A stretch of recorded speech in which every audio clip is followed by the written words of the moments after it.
God has done a lousy job of raising his children. God's a bad parent. So I have some advice for him. Tip 1. Your rules have to be consistent. You can't just say thou shalt not kill and then go kill anyone you want.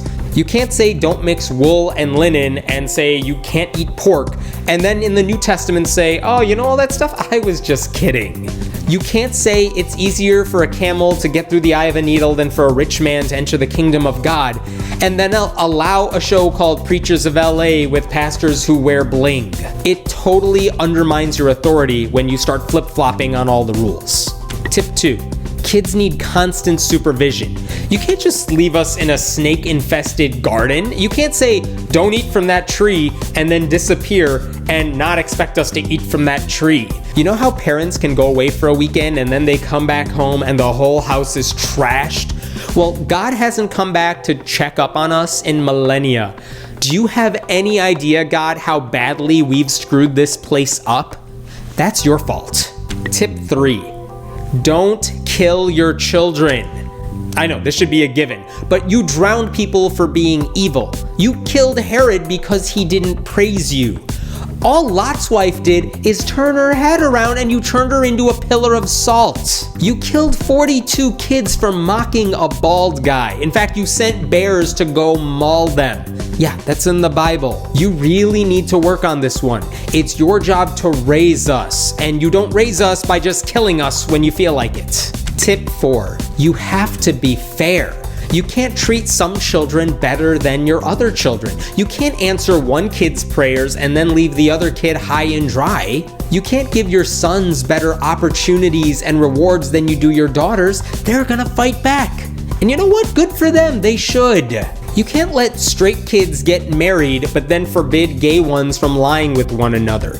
You can't call Jewish people your chosen ones. How do you think that makes the rest of us feel? And how can you bless America? Canadians have it rough as it is. This isn't Animal Farm. You can't say we're all equal, but some of us are more equal than others. Tip 5. If you want to get respect, you have to give respect. You know, no parent deserves respect just for having a kid. We didn't choose to be born. It's not like we had a say in this.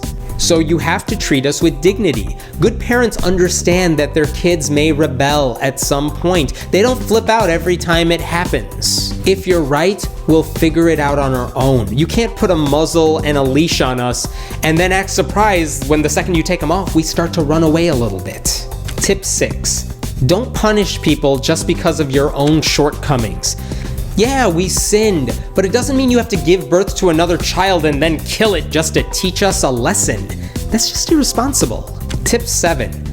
Don't just stand around when your kids are attacking each other. Good parents mediate the fights between their children. They don't just stand around while each kid argues about which person daddy loves more. Tip number 8.